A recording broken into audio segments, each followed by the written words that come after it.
নমস্কার বন্ধুরা, অর্পিতা স্পিরিচুয়াল চ্যানেলে আপনাদের সবাইকে স্বাগত। আশা করি আপনারা প্রত্যেকে ভালো আছেন, সুস্থ আছেন।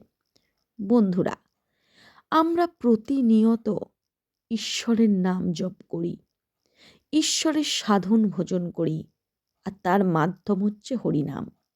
আপনারা কি জানেন হরিনামের মহিমা কি? তাহলে চলুন একটি সুন্দর গল্পের মাধ্যমে বুঝিয়ে দিই যে হরিনামের মহিমা কতখানি।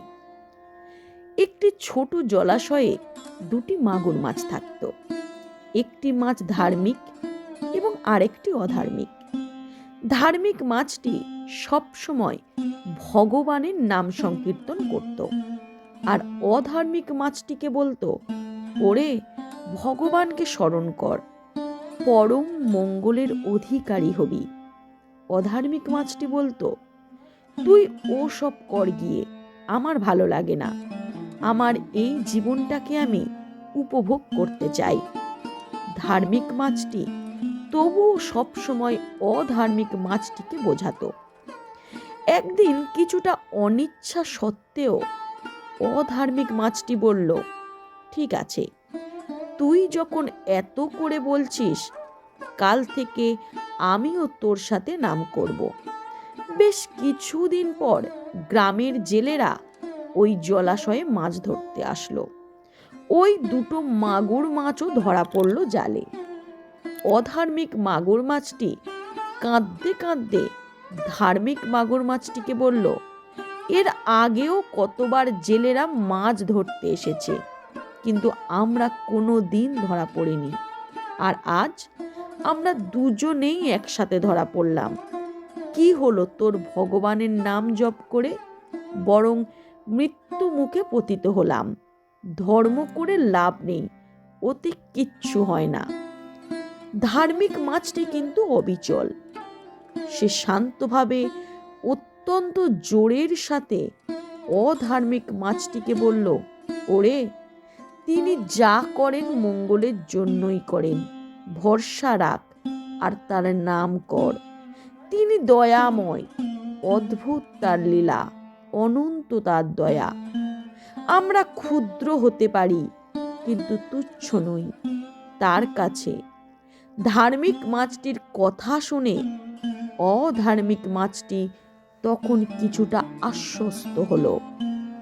এদিকে জেলেরা মাছ নিয়ে যে যার ঘরে ফিরে গেল।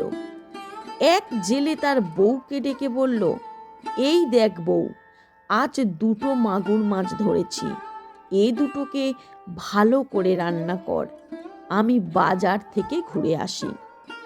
এই কথা শুনে অধার্মিক মাছটি তো উচ্চস্বরে কাঁদতে লাগলো। ধার্মিক মাছটিকে তিরস্কার করে বলল, তোর কথা শুনে আজ আমার এই দুর্গতি। কেন যে ভগবানের নাম করতে গেলাম, দিব্যি হেসে খেলে জীবন কাটছিল, আর ওই ভগবানের নাম করে আজ প্রাণ সংশয়, কিচ্ছু নেই ওই নামে।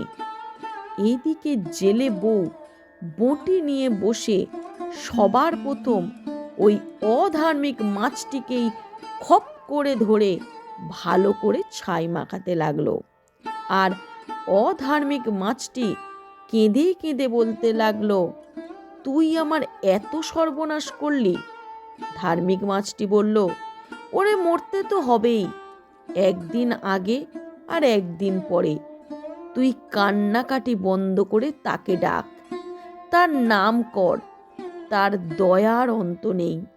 মৃত্যু তো দৌড় গোড়ায়, না হয় নাম করতে করতেই মর।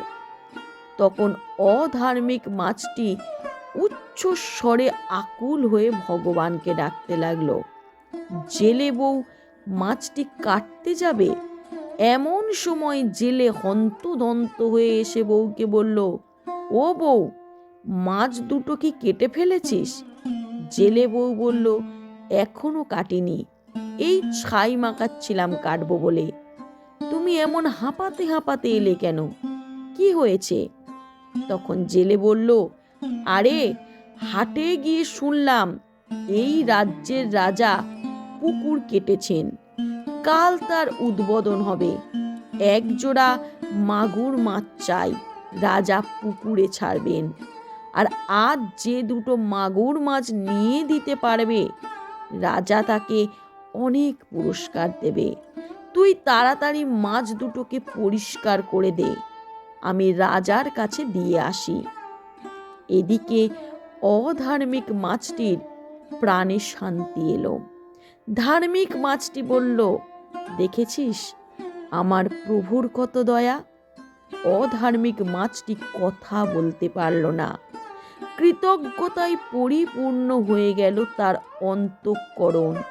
মনে মনে ভাবল, ওগো, আমার মতো তুচ্ছাতি তুচ্ছ জীবের প্রতিও তোমার এত দয়া।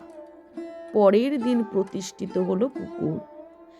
তেল সিঁদুর মাখিয়ে, স্বর্ণ অলংকার পরিয়ে মাছ দুটিকে ছাড়া হলো পুকুরে।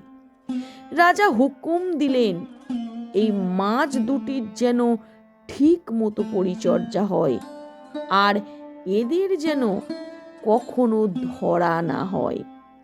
মাছ দুটি পরম সুখে সেই পুকুরে জীবন অতিবাহিত করতে লাগলো।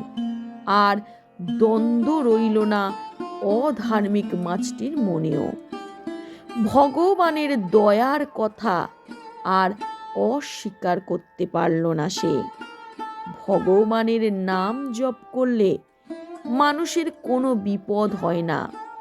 ভগবান তার ভক্তকে বিপদ থেকে উদ্ধার করেন। তাই আমাদের উচিত ভগবানের নাম জপ করা।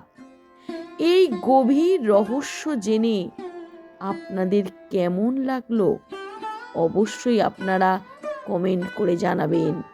আর সব সময় ভগবানের নাম সংকীর্তন করবেন।